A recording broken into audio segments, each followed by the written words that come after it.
된다고 그럽니다. 근데 인천 지역의 인구가 계속 그 자연 증가에 의해서 늘어난 게 아니고 행정 권역이 확대되면서 뭐 강화도라든지 다른 지역이 이렇게 인천 지역으로 이제 편입되면서 예, 인구가 늘어났을 뿐이지 실제로 인천 지역의 인구는 자연 증가에서 늘어나지는 않았습니다. 그 다음에 인천 지역으로의 타 지역에서 인천 지역으로의 인구 이동도 그렇게 많지가 않습니다. 거의 뭐 인구 이동이 멈춰 있는 상태거든요.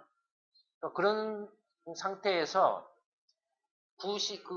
구도심 지역 예전에는 그게 도심 지역이었는데 이제 점점 그 중구에서 동구 뭐 그다음에 중구 동구가 이렇게 구도심 지역이었는데 뭐 그 밑으로 뭐 그 연수구인가요? 뭐 연수구라든지 그다음에 부평이라든지 부천이라든지 그 안쪽으로 들어와서 그다음에 밑으로는 연수구라든지 이런 쪽으로 계속 그 이제 그 뭐라 할까요? 그 주거 단지가 이동을 해 가면서 그다음에 물론 이제 그 밑에 이제 송도가 있죠. 네. 근데 하여튼 그 구도심 지역에서 점차 그 계양구라든지 뭐 부평이라든지 부천이라든지 아니면은 연수구 쪽으로 일부 이렇게 빠져나가고 그다음에 이제 밑으로 이렇게 인구가 그 인천 지역의 어떤 주거지가 이렇게 이동을 보이면서 이게 사람도 같이 따라서 가버립니다. 지금 사람도 같이 따라서 가고 있어요. 그러다 보니까 예전 주거 지역이나 상가 지역이 완전히 그냥 무인지대에 가까울 정도로 그냥 변해버렸어요. 그래서 정말 영화에 나오는 그런 장면이라는 느낌이 들었는데, 그 설명을 해주신 분이 실제로 와서 거기서 영화를 많이 찍는다 그러더라고요. 그 기묘한 장면이 영화의 소재 배경으로도 참 좋다라는 정도로 그런, 근데 어쨌든 인천 지역이 지금 부동산 시장에서 일어나고 있는 현상이 마치 그 풍선 현상이 일어나고 있는 것 같아요. 이쪽을 쭉 밀면은 저쪽으로 밀려서 가는 거. 근데 이쪽에 이제 비어버리는.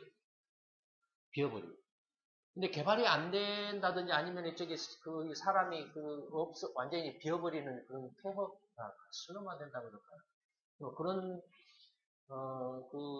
그것이 된 것은 사람들이 여전히 옛날에는 정말 그가 중심지였기 때문에 이게 평당 얼만데 하고 그 생각으로 안 내놓는다 이거예요. 그 이하로는 안 팔려고 한다 이거죠. 그러니까 안 팔려고 하다 보니까 결과적으로는 이제 반대로 살려고 하는 사람들 입장에서 보면은 누가 그런 데 가서 그 가격에 샀냐 이거죠. 없죠.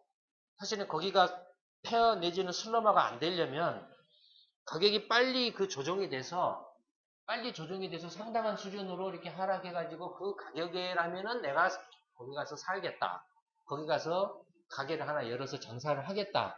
라는 정도로 조정이 일어나야 거기가 무슨 폐허나 슬럼화가 안 되는데 그냥 대책 없이 그냥 뭐 인천시가 또는 뭐 정치권이 그냥 그 선거다 뭐다 해가지고 그냥 대책 없이 막 팍팍팍 질러가지고 새로운 지역에다가 주택 개발을 해놓으니까 사람들이 그쪽으로 쏠려가 버려요. 그러면 이쪽은 텅 비어버려요. 완전히 이제 죽어버려요. 죽어버리면 이거 이제 또 대책이 없어요. 그냥 두고 있어요. 그냥 놔두고 있어요. 근데 거기에 또 그 건물이나 땅을 가지고 있는 사람은 또 그 생각으로 이게 얼마짜린데 내가 이걸 그 이하로는 못 팔아 이러다 보니까는 이게 몇 년이고 그냥 밤에 가니까는 껌껌하더라고요. 밤에 가니까. 그리고 완전히 이제 어떻게 보면 이제 변두리가 돼버렸어요. 변두리가 돼버렸어요. 그러니까 만약에 인천 지역에 사람들이 많이 자연적으로 이렇게 늘어나는 사람들이 많고 경기도 막 좋아가지고 활발하게 돌아간다라고 하면 설령 새로운 지역의 어떤 주거지가 개발돼서 사람이 그쪽으로 다소 이동을 해 간다고 해도 기존에 있던 지역이 그렇게까지 텅 비지는 않거든요. 근데 인천 지역 경제가 이미 오래전부터 힘을 잃어가고 있고 그 다음에 인구의 자연 증가는 이미 오래전에 멈춰 있고 그 다음에 타 지역으로부터 이동도 거의 멈춰 있고 하는 그런 상황에서 아무 생각 없이 그냥 무조건 하고, 저쪽에다 아파트 단지 개발하고 뭐다고 해서,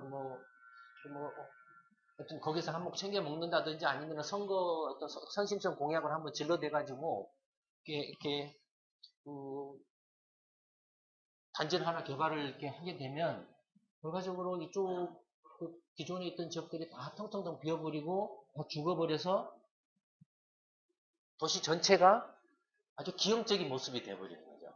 도시 전체가. 그러니까 그걸 감당을 할 수 있는 수요가 없는데 그런 정책들을 막 이렇게 해왔다라는 거죠. 사람이 늘어난 것도 아니고 경제가 좋아진 것도 아닌데. 그러니까 아마도 지금 이 인천의 모습이 인천 지역은 시간이 가면 갈수록 굉장히 지금 실제로 지금 이제 나중에 보시면 아시겠지만 나중에 이제 부동산 보고서에서 이제 아마 다음 주쯤에 인천 지역 보고서가 나올 건데 한번 봐보시면 아시겠지만 이미 상당히 지금 많이 가격이 하락돼 있습니다.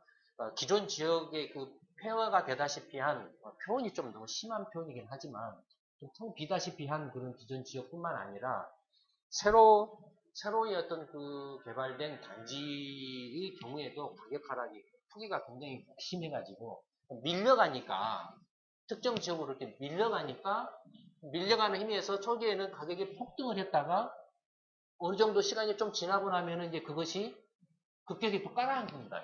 그런 모습을 보이고 있어요. 그러니까 그렇다고 그래서 그러면은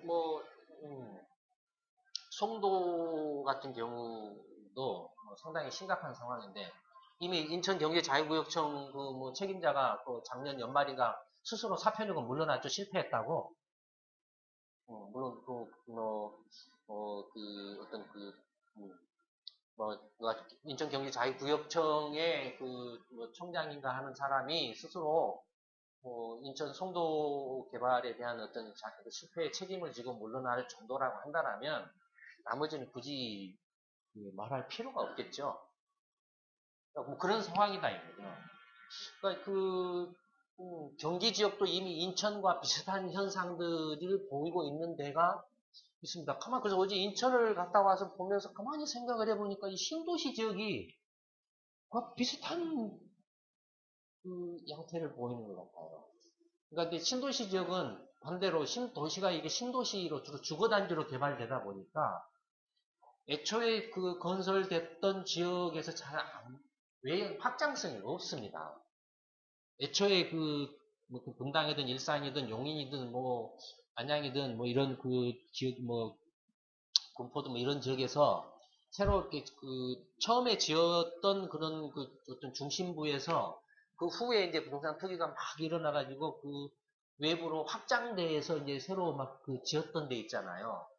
신도시 지역은 거꾸로 이 확장하면서 지었던 데가 다 지금 미분양이다 뭐다 해가지고 난리가 나고 있는 그런 상황인 것 같아요. 그러니까 인천 같은 경우는 원래부터 이제 대도시였고 또 이렇게 단지 주거 단지뿐만 아니라 상업이라든지 어떤 산업 기능도 가지고 있기 때문에 일반 그야말로 처음에 주거형 어떤 단지로서 베드타운 비슷하게 해서 개발됐던 그런 신도시하고는 좀 성격이 다르죠. 근데 어쨌든 신도시 지역의 경우에는 거의 대부분이 확장된 곳에서 문제가 일어났어. 분양이 안 된다든지 그쪽에서 가격이 많이 떨어지는 그래서 이제 결과적으로 전체가 가격이 지금 같이 떨어지는 왜냐면은 신도시 지역이라고 해도 수도권 전체가 인구가 자연 증가가 일어났다든지 하면 모르는데 인구는 안 늘어났거든요. 지난번에도 이 물레공방에서 그래서도 인구 문제에 대해서 한번 말씀을 드렸죠. 다 아시는 것처럼 이미 한국 인구는 이제 정체 상태에서 머지않아서 이제 감소하는 단계로 들어가는데 그런 상황이기 때문에 이제 수도권의 경기 지역 같은 경우는 인구가 안 늘어나는 상태에서 밖으로 이렇게 확장하면서 주변 지역에다가 주택들을 막 지었다 이거 무리하게 지었다 이거 물론 이건 상대적인 부분도 있죠. 무슨 이냐면 가격이 충분히 내려가면 그것을 수요할 수 있는 수요층도 늘어나게 되죠. 왜냐하면 수요와 공급 곡선이 그 기본 원리잖아요. 가격이 올라가면 공급이 올라가고, 그 다음에 가격이 올라가면 수요는 내려가고, 이렇게 되잖아요. 그러니까 가격이 내려가면은 수요가 늘어나고, 공급은 상대적으로 줄어드니까 조정이 일어나죠. 그렇죠? 그러니까 또 소득이 조금 모자라거나 안 되는 사람도 저 정도 가격이라면은 내가 집을 하나 사도 되겠다. 이렇게 반응을 보이죠. 그러니까 그런 그 상황까지 이렇게 가격 조정이 일어나지 않는 한은 지금 이미 수도권은 부동산 가지고는 게임이 끝났다라고 봐야 될 거라고 생각합니다. 이미 이건 제가 말씀 안 드리더라도 거의 대부분의 사람들이 이미 다 알고 계실 거라고 생각합니다. 이 게임은 언제부터 끝났냐? 벌써 2007년부터 그렇게 끝났어요.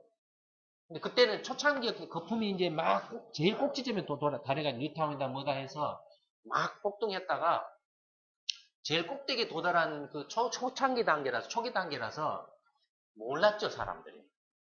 잘 몰랐죠. 근데 이제 4, 5년 지나고 지금에 와서 보니까 그때부터 이제 이미 게임이 끝났다라는 것을 지금에 와서 보니까 알게 됐죠.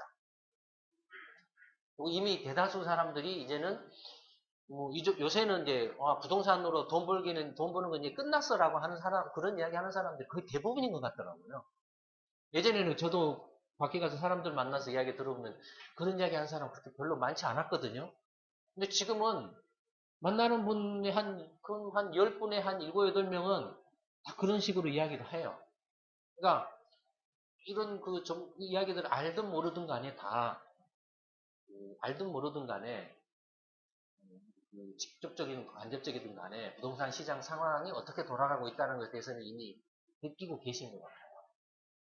근데 이제 중요한 것은 부동산 가격이 어떻게 되느냐 안 되느냐 하는 것도 굉장히 큰 관심사겠지만 무엇보다도 중요한 것은 사실 그 주택 가격이나 부동산은 어떻게 보면은 개인 입장에서 보면은 엄청난 그 투자 자산이잖아요.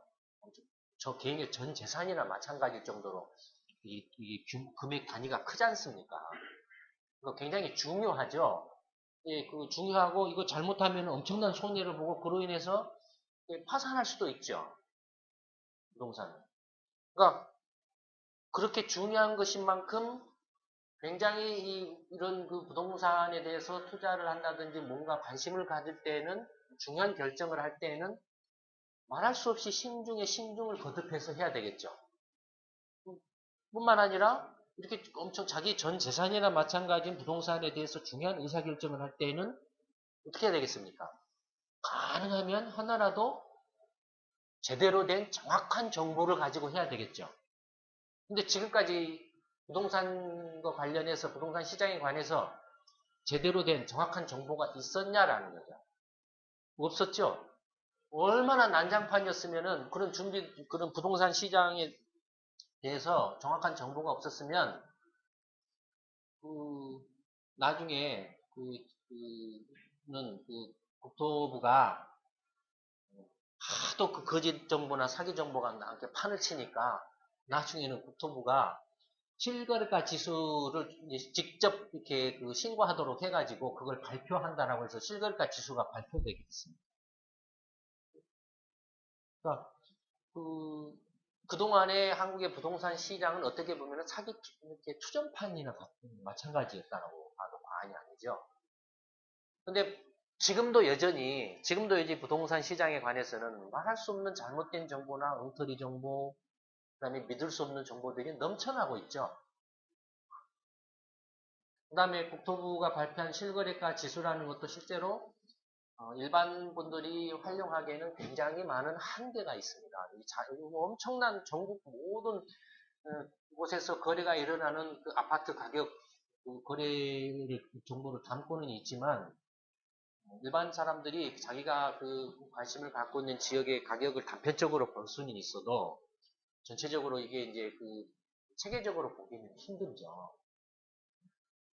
그래서 이제 저희 연구소가 일반인들이 엄청나게 중요한 자기 어떤 그 재산일 수도 있고 아니면 엄청난 어떤 투자일 수도 있고 한 그런 부동산에 관해서 객관적이고 신뢰할 수 있는 그런 제대로 된 정보를 제공할 필요가 있다라고 이렇게 이제 판단을 해서 그래서 아까 말씀드렸던 것처럼 2010년부터 K3 지수, 한국판 케이스 실러 지수인 K3 지수를 만들어서 서비스를 제공을 해야 되겠다라고 해서 이제 해온 겁니다. 그래서 그것이 올해 연초부터 이제 서비스 제공이 시작된 겁니다.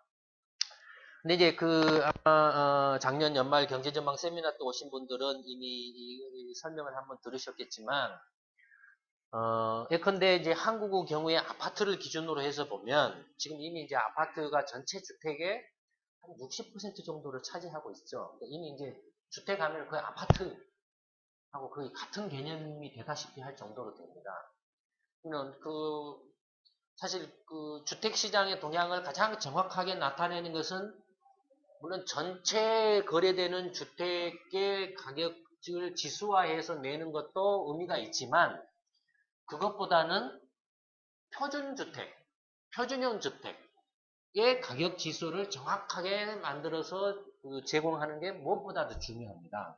그러니까 미국의 케이스 실러 지수 같은 경우도 모든 주택에 대해서 가격 지수를 만든 게 아니고 20개 대도시 지역에서의 일가구형 단독주택, 기존 주택, 신규 주택이 아니라 일가구형. 미국에 있어서의 표준주택이라고 하면은 일가구형 단독주택을 말합니다. KCD 지수는 일가구형 단독주택으로 기존 주택을 대상으로 해서 가격 지수를 만들어 놓은 겁니다. 그래서 이것이 이제 거의 대부분의 미국 가정이나 가게들이 살고 있는 주택이거든요. 그 주택의 가격 지수를 제대로 정확하게만 만들어서 제공을 하면은 전체 부동산 시장의 동향을 정확하게 반영을 해준다 이거죠. 굉장히 대표성이 높다 이거죠. 근데 만약에 다 섞어버리게 되면 예를 들어서 지금 이제 근데 국토부, 이제, 국민은행의 이제 부동산 아파트 가격 지수라든지, 중앙일보 조인수 이렇게 아파트 가격 지수라든지, 이런 것들은 다, 이제 부동산 중개업소들이 제공하는 설문조사를 해가지고 하거든요. 하는 호가 지수거든요. 호가 지수일 뿐만 아니라, 예를 들어서 전용 면적, 50제곱미터, 60제곱미터, 80제곱미터, 85제곱미터, 115, 150. 온갖 다양한 주택을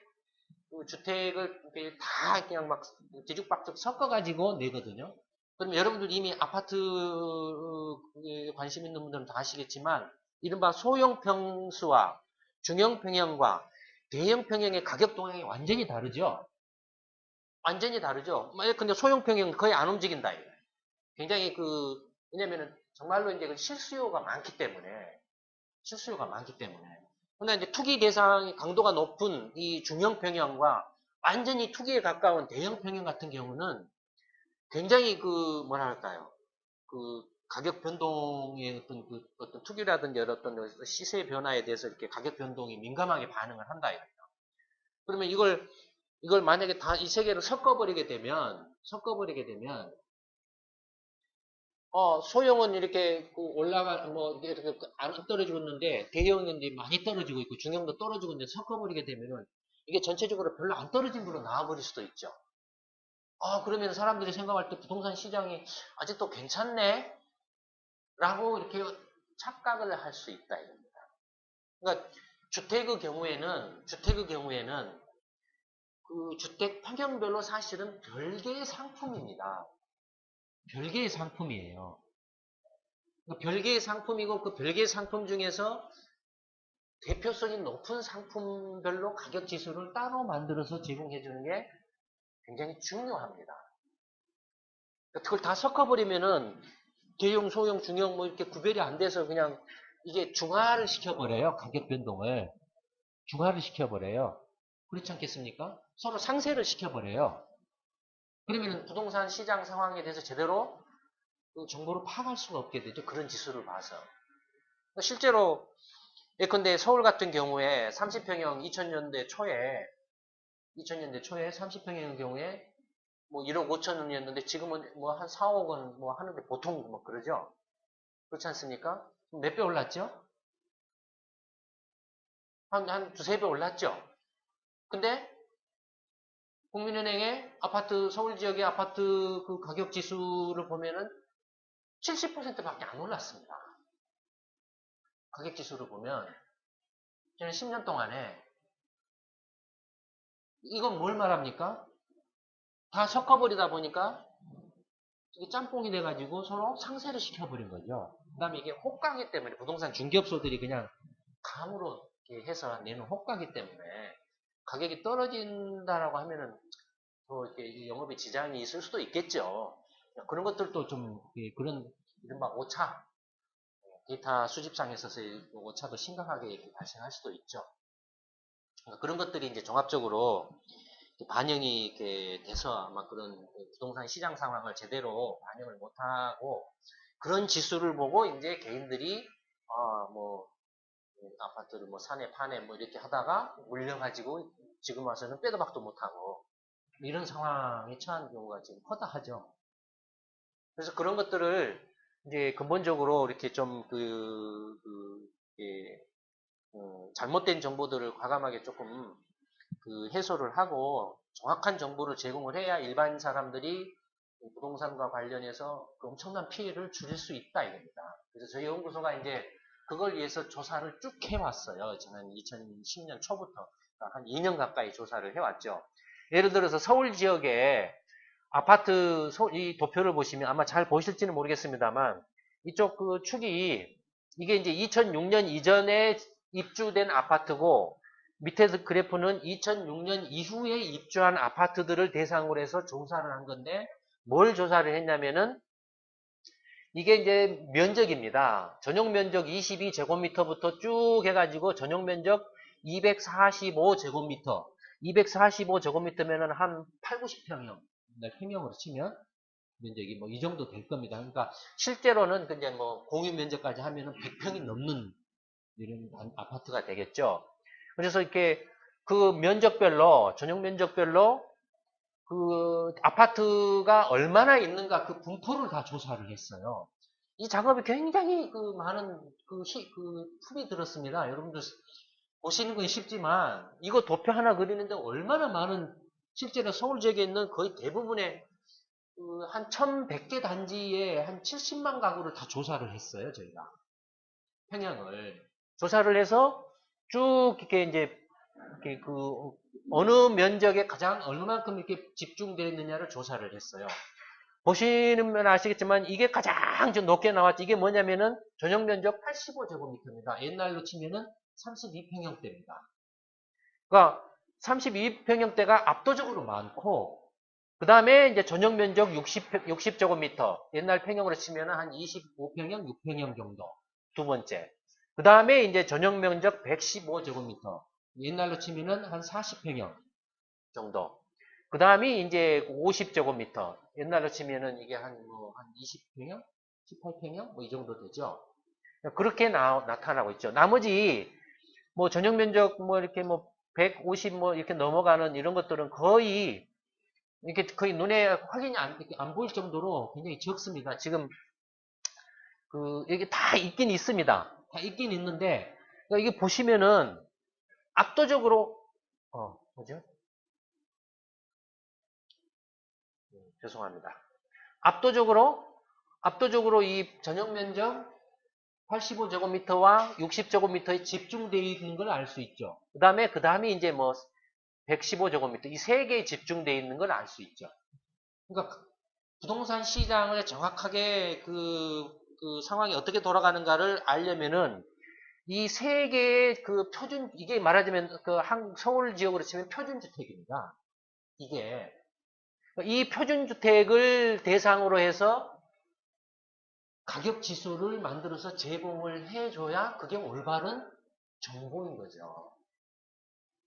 나머지 평형은 이 표준주택을 기준으로 해서 다 연동해서 움직이기 때문에 시장 특성이 또 다르거든요. 전용 면적 그 60제곱미터, 그러니까 25평형 정도는 중소형으로 분류는 되지만 저희는 이제 소형이라고 부릅니다. 편의상. 근데 이 경우는 이른바 아까 말씀드렸던 것처럼 이른바 중하위 계층의 실수요자들이 많은 그런 실수요가 많은 그 주택이고, 그다음에 30평형대의 그 115m 이 경우는 실제로 이제 한국의 표준 가구에 맞는 3인 가구 기준으로 했을 때 한국의 어떤 그 평균 소득 수준과 표준 가구에 맞는 주택 아파트형이라고 할 수 있죠. 그 다음에 115m 같으면은 약간 중상위 소득 계층의 뭐 4인 가족 이상의 뭐 그런 것에 맞는 왜냐면 벌써 이렇게 전용 면적 40평형만 넘어가도 115만 가도 일반 그 중간 계층 입장에서 보면 관리비 부담 때문에 그렇게 선호하지는 않습니다. 관리비 부담 때문에. 그러니까 그러니까 이 주택 가격 지수를 제대로 만들어내려면은 벌써 이런 기초 조사 작업을 통해서 한국의 표준 주택이 어떤 것인가를 먼저 추출을 해내야 되죠. 그래서 저희 연구소가 이걸 굉장히 많은 노력을 들여가지고 조사를 한 겁니다. 밑에를 보면은 2006년 이후에 입주한 신규 아파트들인데 이 신규 아파트들의 경우에도 보통 생각하시기에는 점점 그 뉴타운 개발 사업을 해가지고 부동산 투기가 막 해서 이제 막 대형 평형 고층 대형 평형 굉장히 많이 지어서 거기서 투기가 많이 일어났다라고들 생각하시죠. 그렇게 생각하는 분들도 적지 않죠. 근데 실제로 2006년 이후에 입주한 신규 아파트들의 평형별 분포를 봐도 이 2006년 이전에 입주한 것과 똑같습니다. 2006년 이후에 입주한 신규 아파트 분포를 보면 전용 면적 85제곱미터가 또 가장 많아요. 압도적으로 많아요. 많고 그 다음이 역시 60제곱미터, 그 다음이 115제곱미터 이렇게 나옵니다. 그러니까 결국에는 이 굉장히 큰 단지는 이른바 이제 한탕주의고 건설회사들이 막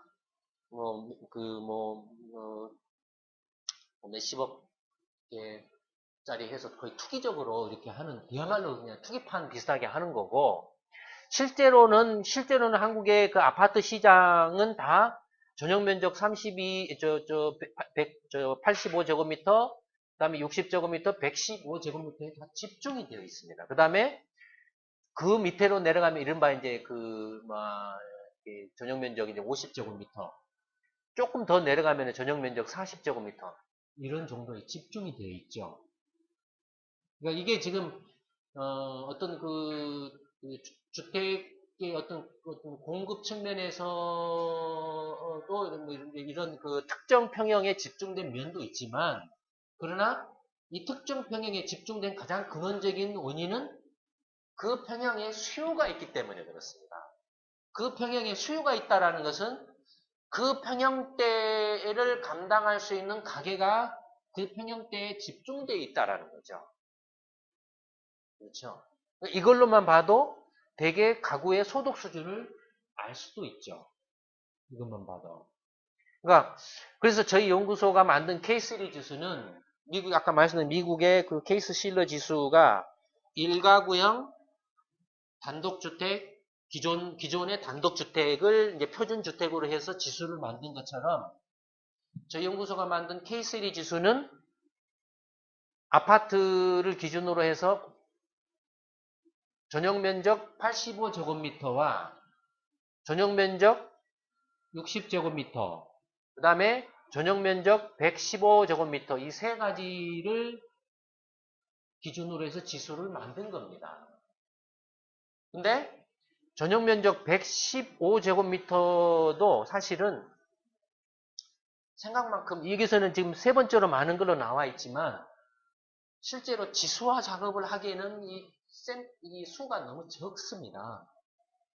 이 면적 큰 그 아파트가 이 정도 그 면적을 이 이상 면적을 갖는 아파트를 이렇게 사실은 가서 이렇게 아파트에서 이렇게 거주할 수 있는 사람들이 그렇게 많지가 않아요. 그러니까 그러다 보니까 이렇게 지수화 작업에 상당히 그 어려움이 있습니다. 이 데이터 수가 너무 적어가지고 어떤 그 지역은 조금 있는가 하면 어떤 지역은 거의 없다시피 하고 너무 이빨 빠진 게 많아가지고 지수 작업이 굉장히 어려워요. 어려운데 여튼 그래서 이제 저희가 우선적으로 지금 이 전용 면적 85제곱미터와 60제곱미터 이 두 가지를 먼저 이 지수를 개발을 한 겁니다. 근데 이제 저희가 만든 것은 기본적으로 국토부 실거래가 지수를 기준으로, 아니, 실거래가 데이터를 기준으로 해서 만든 겁니다. 그 기존에 뭐 국민은행이나 뭐 다른 데서 뭐 부동산 업체나 이런 데서 부동산 그 뭐 정보 서비스 회사 같은 게 있잖아요. 그런 데는 전부 부동산 중개업소를 통한 그냥 그 주관적인 호가이기 때문에 신뢰성이 굉장히 낮죠. 그러나 이 국토부 실거래가 지수는 실제 거래 가격을 신고한 건 가지고서 만든 거기 때문에 이거야말로 가장 정확한 데이터죠. 그렇죠. 그러니까 이걸 가지고서 이제 그러니까 그런 점에서 이제 기존의 부동산 가격 지수하고 저희 K3 지수의 차별이 있고, 그 다음에 뭐 여러 가지 또 비교할 수 있는 부분들이 있습니다만, 예, 지금 현재는 그 2월 달까지는 시험 기간으로 이제 단순 평균 지수를 제공을 하고 있습니다. 근데 이제 3월부터 이제 정식으로 이제 서비스가 대시 본격적으로 제공될 그 지수는 이제 가중 평균 지수를 하죠. 왜냐면은 전체 아파트 분포를 보면 서울, 인천, 경기 수도권하고 그 외에 나머지 지방하고의 아파트 그 수가 거의 반반입니다. 거의 반반이에요. 아파트 수로 보면 반반인데 가격은 서울이나 인천 수도권이 지방에 비해서 거의 배에 가까이 높죠. 그러면은 아파트의 시가 기준으로 하면은 수도권 전체 아파트의 시가가 한 75%를 차지합니다. 지방은 25%를 차지하고.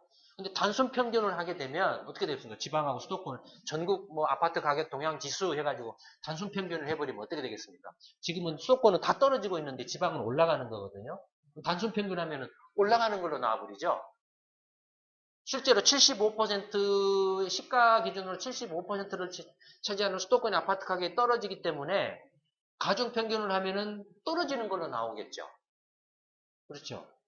그러니까 이런 것들도 부동산 시장, 주택 시장의 동향을 나타내는데 그 얼마만큼 실제 상황을 현실을 제대로 반영하느냐 안 하는 데 있어서 굉장히 중요한 겁니다. 이걸 그냥 단순 평균 지수로 하느냐, 가중 평균 지수로 하느냐 하는 것도 굉장히 중요한 거고, 뭐 굉장히 그 여러 가지 것들이 많이 있습니다만 어쨌든 오늘 여러분들한테 지난 1월 달부터 이제 지난주부터 이제 첫 번째 1월 첫째 주에 서울 이제 동남권 지역, 이른바 강남 지역의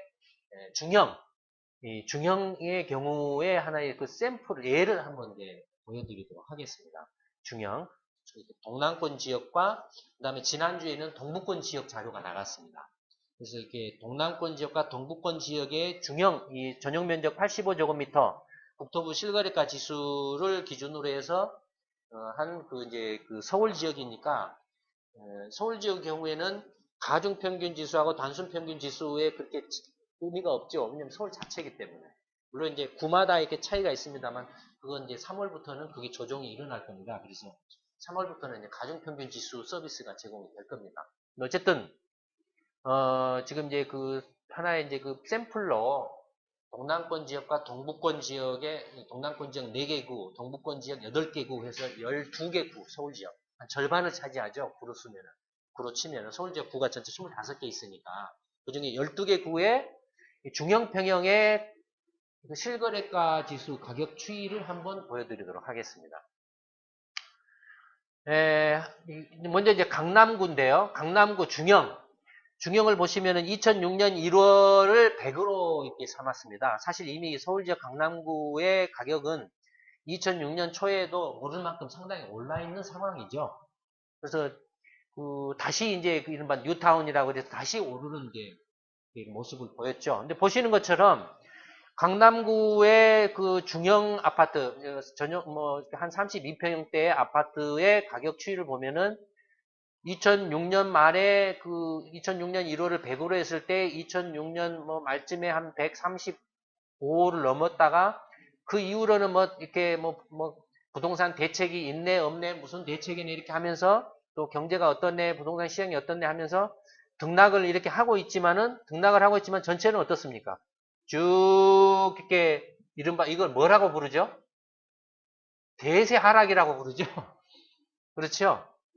강남 지역이 그러니까 지금 강남 지역 생각을 해보세요. 어느 누가 정말로 강남 지역의 강남구의 중형 32평형 전용면적 85제곱미터의 아파트 가격이 지난 2007년부터 어쨌든 등락을 하면서도 이렇게 쭉 떨어지니까 계속 부양책을 하고 있는 거예요. 2009년에는 막 부동산 부양책을 했잖아요. 이명박 정부가. 부양책을 해서 뚝 떨어지다가 올랐다가 다시 떨어지니까 또 부양책 했다가 이렇게 다시 떨어지고 있잖아요. 근데 전체 추세를 보면은 대세 하락이에요, 지금.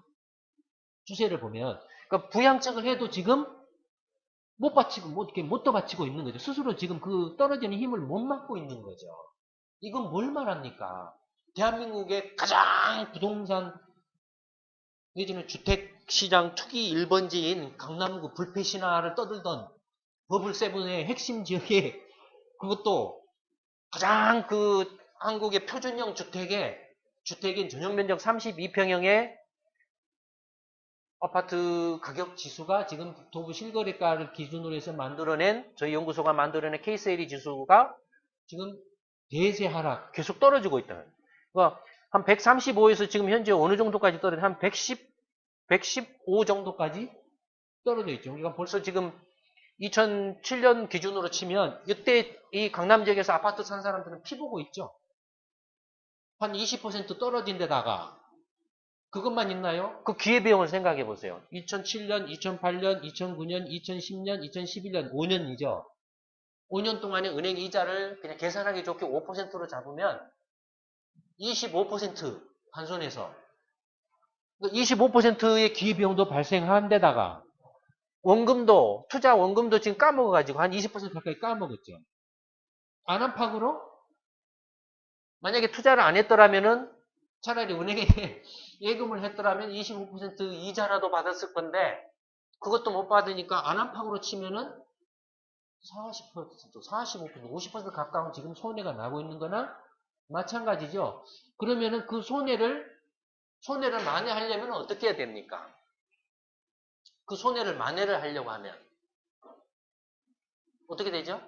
지금 아파트 가격이 적어도 40에서 50% 이상 올라야 2007년 이 가격에 산 데에서 은행 이자만큼의 수익을 냈다라는 것이 되잖아요. 근데 지금 여러분들 상식적으로 생각해 보세요.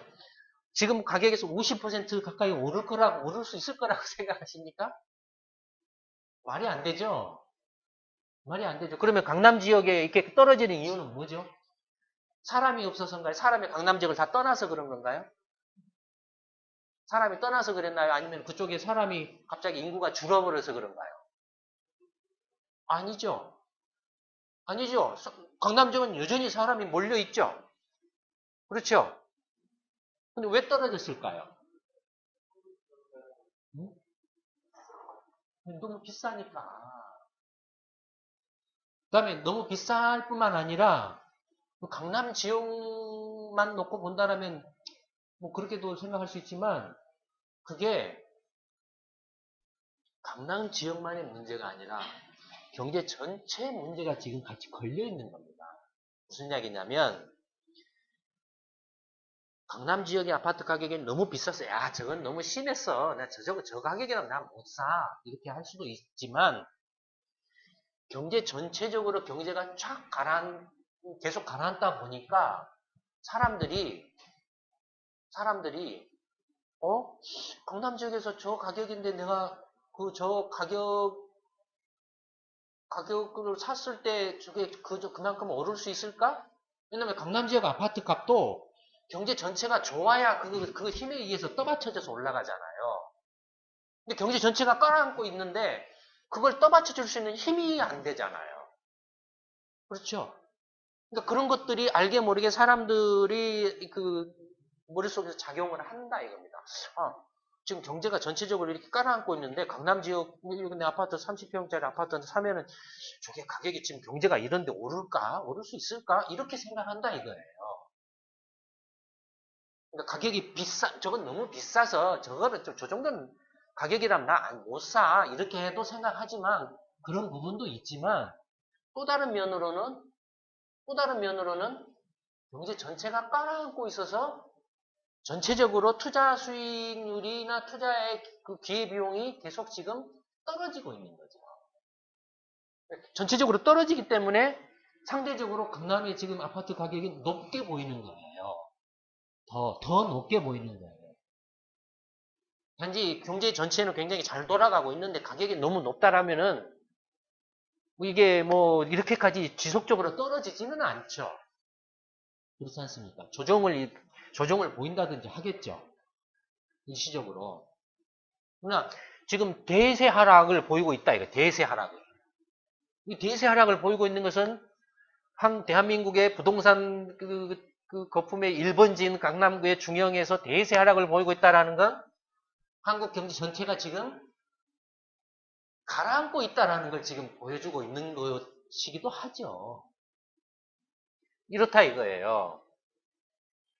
아마 이건 잘 안 보이실 겁니다. 저희 이제 부동산 보고서 그 다음 카페에 김광수 경제연구소 포럼이라는 데가 있는데 아니면 저희 연구소 홈페이지에 오셔서 부동산 보고서를 한번 참조를 해보시면, 이렇게 이제 개별 동 단위로 개포동, 대치동, 도곡동, 압구정동, 논현동, 삼성동, 이 동 단위로, 그 다음에 동에 있는 단지별로, 개포동의 주공 5단지, 6단지, 7단지 해서 가격 추이.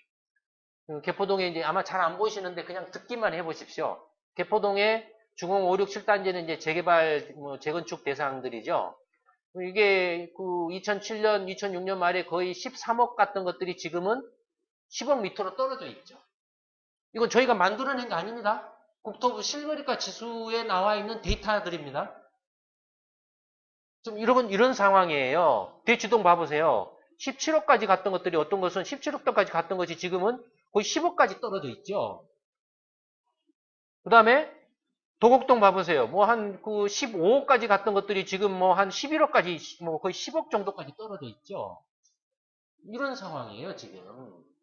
그러니까 이게 무슨 그 어떤 이런 상황이기 때문에 이걸 무슨 뭐 부동산 어떤 뭐 대책을 강구한다라 그래서 뭐 아파트 가격이 올라가고 내려가고 할 수 있는 상황이 아니라는 거죠. 경제 전체가 이렇게 깔아앉아서 사람들이 그 어떤 투자에 대한 기대 수익률이 전부 쭉 떨어져 있기 때문에 이 정도 이제 과거 같은 그런 높은 기대 수익률은 올릴 수 없다. 경제가 이렇게 깔아앉아서 그런 것들이 알게 모르게 작용을 해서 이제 부동산은 끝났어. 이런 것을 반영하고 있는 거죠. 강남에 무슨 돈이 없어서 그렇겠습니까? 뭐 사람이 그냥 확 빠져나가서 그렇겠습니까? 그런 거 아니거든요. 그러니까 이거 하나만 봐도 이미 한국의 부동산 거품이 지금 계속 꺼지고 있는 게 진행되고 있다라는 거죠. 그걸 지금 지난 이명박 정부 내내 무리하게 억지로 빚내가지고 막 공기업 뭐 빚 통해서든 뭐 주택토지공사든 뭐 아니면은 뭐 미분양을 막 사재끼든 뭐 하든 무슨 뭐 규제를 완화하네 뭐 하네 뭐 온갖 걸 다 해가지고 해도 그런 걸로 좀 해결될 수 있는 문제가 아니라는 걸 알 수 있죠. 그러니까 이런 것들을 이제 저희가 부동산 보고에서 분석하고 해설을 한다. 이 케이스 에리 지수를 이렇게 제시를 하면서 그 다음에 각 동별로 각 단지별로 가격들을 이렇게 보여드리면서 그걸 이제 분석을 해드린다. 이런 정보를 가지고 그 판단을 하셔야지. 보통 집 한 채는 보통 뭐 아무리 그래도 뭐 몇 억에서 몇십억을 하잖아요. 매도에서 맥시브 가는 그런 중요한 결정을 내리는데 엉터리 정보를 가지고 하면은 안 되지 않습니까? 그 다음에 송파구도 봐보세요. 강남구 똑같이 중형 32평형인데 85제곱미터인데 보시는 것처럼 여전히 그 강남구하고 똑같은 대세 하락을 보이고 있죠? 그렇죠? 대세 하락인데 특히 이제 2009년 이후에 이렇게 하락폭이 굉장히 가파르죠? 가파르죠? 이 힘을 막을 수 없어요.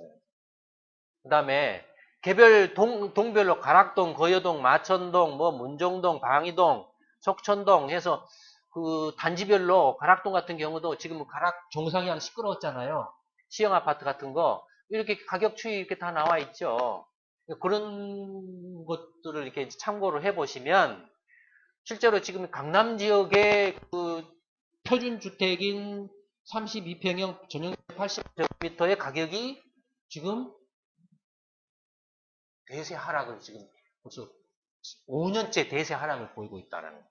다음에 강동구 역시 마찬가지로 대세 하락이죠. 대세 하락이죠. 그 다음에 강동구 같은 경우도 동별로 고덕동, 길동, 둔촌동, 뭐 명일동, 상일동, 성내동 이렇게 쭉 해서 단지별로 가격 추이들이 이렇게 나와 있습니다. 이 가격 데이터가 굉장히 정확합니다. 여러분들 그 국토부 실거래가 지수대에서 뭐 이러쿵저러쿵 뭐 말하시는 분도 계시는데 현재로서는 국토부 실거래가 그 데이터만큼 정확한 자료는 없습니다. 뭐 다운 계약에는 뭐네 한데 아주 있어봐야 아주 뭐 0.0001% 정도고 그걸 지속적으로 할 수 없습니다. 그 다음에 이게 동단지별로 이렇게 쭉 나와서 이렇게 하기 때문에 저희가 딱 그 가격 추이를 보고 이렇게 말도 안 되는 그런 것들이 가끔씩 뭐 한 1000개 하면 한두 개 보이거든요. 말도 안 되는 그냥 갑자기 막 푹 이렇게 한 것들이 있거든요. 그런 건 저희가 걸러냅니다. 그러니까 그건 다른 계약기에 이제 의심되는 것들이죠. 그런 것은 이제 뭐 여러 가지 뭐 기준을 가지고 저희가 조정을 합니다. 그럼 어쨌든 서초구는 이제 별로 이렇게 뭐 법원이라든지 이런 공공기관들이 많아서 아파트 단지가 많지는 않아요. 많지는 않은데 어쨌든 이렇게 2006년에 비하면은 고점의 대비로 비하면은 지금 이것도 지금 계속 떨어지는 추세를 보이고 있죠.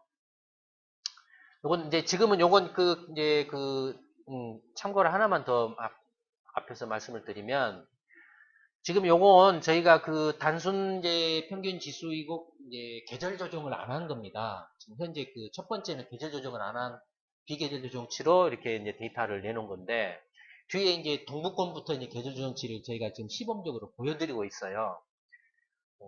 그 다음에 동대문구 이제 동북권 동남권인가요? 동대문구가 동북권 아닌가? 동북권이죠? 예, 동북권인데 동대문구 같은 경우를 보면은 이게 이제 올라가는 게 2008년 초까지 올라갔습니다. 이게 아주 가파르게 올라갔죠. 가파르게 올라갔다가 이것도 지금 대세 하락하는 모습을 보이고 있죠. 근데 이제 이렇게 잘 안 보이시는데 가느다란 실선이 있습니다. 이게 지금 계절 조정치입니다. 이게 계절 조정치예요. 그러니까 지난주부터 이제 계절 조정치 이제 보정해가지고 이제 보여드리고 있는 거죠. 동대문구도 보시면은 뭐 전농동, 희귀운동, 청량리, 뭐 제기, 회기동, 용두동 해서 각 단지별로 가격 지수가 가격들이 나와 있고요. 그러니까 뭐 실제로 이렇게 부동산 주택을 매매하거나 거래하거나 하실 때에는 이런 저희 부동산 보고서를 참고로 해서 이게 실제 거래되고 있는 가격이다. 이걸 기준으로 머릿속에 담고 가서 중개업소든지 아니면은 가서 평정을 하셔야 된다.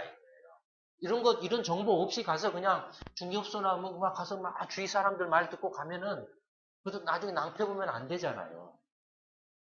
이런 자료들을 참고로 하셔야 된다. 그 다음에 성동구도 보시면은 2008년까지 상반기까지 쭉 올랐다가 이후로는 계속 지금 이제 떨어지는 모습을 보이고 있죠. 뭐 성동구도 각 동별 단지별로 이렇게 가격 추이가 나와 있습니다. 그 다음에 성북구 같은 경우도 이렇게 그러니까 권역별로 보면은 강남구 4개 구의 가격 움직이는 형태가 비슷하고 강북, 동북권에 아까 저 동대문구, 성동구, 성북구 거의 가격 움직이는 형태가 비슷하죠. 별로 이렇게 지금 부동산 시장이 조금 이렇게 뭐랄까 세련돼 있다 그럴까요? 뭐 분화돼 있다 그럴까요? 그런 특징들이 있어요. 어쨌든 이 성북구의 그 표준주택 32평형, 그러니까 85제곱미터 전용 면적의 가격도 역시 대세 하락을 이렇게 지속을 하고 있죠. 어, 이게 성북구 같은 경우는 근데 이제 지금 뭐 기름동 같은 뭐 지금 뭐 한참 뭐 뉴타운이나 뭐 이런 거 많이 하고 있는 동네 중에 하나죠. 뭐 정릉이라든지 종암동이나 도남동, 석촌동, 뭐 상월곡동 뭐 이런 것들. 그 다음에 뭐 이렇게 쭉 있습니다. 그 다음에 광진구 역시 그 2008년 상반기까지 쭉 올랐다가 이후에 이제 계속 하락하는 모습을 보이고 있죠. 그러니까 이렇게 표준형 주택 하나 그 중간 표준형 주택 하나 가격을 보면은 이게 광진구의 그 이른바 아파트의 그 상당 부분을 차지하고 있기 때문에 광진구의 아파트 시장 동향을 반영을 하는 거예요, 이게. 그 다음에 동별로 단지별로 이렇게 또 쭉 나와 있고, 그 다음에 중랑구, 같은 경우를 보시면, 중랑구는 좀 다른 구하고 좀 특이한 게, 주로 이제 중랑구는 이른바 이제 그 서민 계층들이 많아요. 그래서 그 전용 면적 85제곱미터보다 전용 면적 60제곱미터 아파트가 더 많아요. 중랑구의 경우에는. 근데 이게 지금 상당수가 지금 다시 그 재건축 시기 돌에 문제 부딪혀 있어요. 근데 어쨌든 그러다 보니까 상대적으로 중랑구의 중형은 이렇게 뭐랄까요? 그쪽에는 상당히 그쪽 지역 주민들 입장에서 보면은 약간 그 소득 수준이나 생활 그걸 기준에 비해 보면은 고가 주택에 들어가요. 상대적으로. 근데 어쨌든 이것도 중랑구도 지금 뭐 그 가격이 이렇게 계속 이렇게 그 대세 하락하는 양상을 이렇게 보이고 있죠. 상대적으로 이렇게 이제 이들 지역의 가격은 조금 더 다른 지역에 비해서는 좀 낮죠. 낮죠. 어쨌든 뭐 각 동별 단지별로 가격 추이를 보시면 물론 약간 그 단지에 따라서 이렇게 편차를 보이는 곳이 있습니다. 예컨대 뭐 신내동 같은 경우에 뭐 학성인가요? 잘 안 보이는데 근데 성원 단지 같은 경우는 가격이 좀 이렇게 하락폭이 좀 크고 그다음에 동성 이렇게 3단지 같은 경우도 좀 크게 나타나는데 반면에서 학성 같은 경우는 거의 뭐 가격이 조금 이렇게 안 떨어지는 그런 모습을 보입니다. 단지별로 약간씩 차이가 있기는 합니다. 이런 걸 참고를 하시라 이거죠. 그 다음에 이제 노원구도 그렇죠. 노원구가, 제가 그 중랑구도 말씀드린, 노원구도, 그 노원구가 특히 이제 그 서민 주거 지역에서 그 소형 평형이 더 중형평보다 많습니다. 근데 이제 그 중형 평형 같은 경우 노원구도 2008년 상반기까지 쭉 올랐다가 지금 하락세를 지속하고 있죠. 보시면은 이제 상계동, 중계동, 하계동, 뭐 월계동, 공릉동 뭐 이런 식으로 했었는데 뭐 상계동 같은 경우는 거래가 거의 없다시피 하고 있죠 지금. 뭐 잘 안 보이실 거예요. 근데 그러니까 거래가 없으니까 그만큼 가격 하락폭도 굉장히 크게 나타나고 있고요. 뭐 거의 뭐 1억 원 이상 떨어지는 식으로 나오고 있고, 그다음에 하계동 같은 경우는 뭐 상대적으로 거래가 일어나는 반면에 이것도 가격이 거의 뭐 1억 원에서 뭐 1억 원 정도 떨어지는 걸로 이렇게 나오고 있고, 그다음에 월계동, 공릉동 뭐 이런 식으로 있고, 그다음에 도봉구 역시 비슷한 패턴을 보이고 있죠. 예, 하락세가 지속되고 있죠. 도봉구. 그러니까 이런 이게 동남권보다는 이쪽 그 강북권의 이게 저기 동북권이 적으로 하는 곳이고 그 강남권보다는 약간 그 아파트 가격이 낮거든요.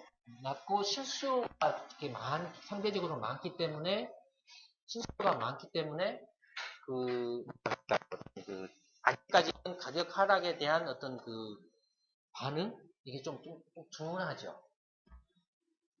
뭐 그다음에 도봉구 같은 경우 동별로 창동, 쌍문동, 도봉동, 뭐 방학동 이렇게 쭉 해서 이렇게 단지별로 가격 추이가 나와 있고요.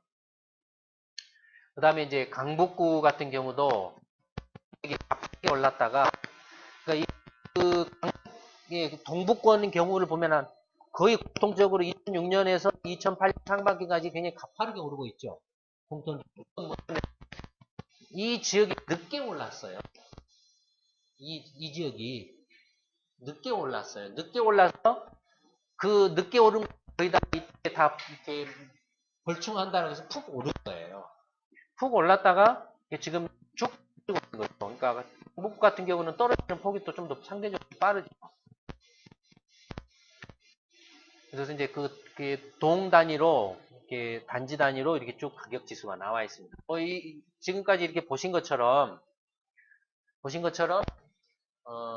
저희 연구소가 지난 2010년 초부터 작년 최근까지 계속 개발을 해온 이른바 이제 한국판 케이스 실러 지수인 K3 지수를 이제 개발을 해서 올 1월 초부터 이제 시험판으로 이렇게 서비스를 제공을 하고 있습니다. 지금 전체적으로 경제가 계속 지금 가라앉고 있는 상황이 국내 한국뿐만 아니라 이미 세계 경제가 그런 상황에 있고, 특히 한국은 저희 연구소가 보기에는 이미 여러 차례 말씀을 드렸습니다만, 이제부터 이제 문제가 이제 조금 심각하게 발생할 가능성이 높다라고 보고 있습니다. 이런 때일수록 이런 부동산과 관련해서 중요한 결정을 하실 때에는 어느 때보다도 올바른 정보가 무엇보다도 중요합니다. 개인의 주택 가격은 하여튼 수억, 수십억 하는 엄청난 재산이고, 개인의 전 재산이고, 잘못했다가는 큰 낭패를 볼 수 있는 거기 때문에, 잘못해서 가정이 파탄날 수도 있는 것이기 때문에, 그래서 지금 현재 제공되고 있는 주택 가격 지수들은 대부분 부동산 중개업소들의 제공하는 어떤 호가이거나, 그다음에 표준형 주택을 기준으로 한 지수가 아니고, 그다음에 일부 국민은행 아파트 지수 같은 경우는 가중 평균을 하고는 있다라고 하지만 그게 거의 의미가 없죠. 그래서 그런 것들을 저희는 또 전문 연구기관이고 하기 때문에, 전문 연구기관이 이런 지수를 가장 부동산 시장을 정확하게 반영할 수 있는 부동산 가격 지수를 개발할 수 있는 노하우가 역량이 있기 때문에, 그래서 그런 걸 가지고 지금 만들었기 때문에, 저희 연구소의 부동산 가격 지수인 K3 지수 부동산 보고서 K3 지수를 잘 활용하셔서 어려운 때에 큰 낭패를 보는 일이 없도록 하시길 바라겠습니다. 오늘 물레 공부방 한국판 실러 지수인 K3 지수 부동산 보고서에 관해서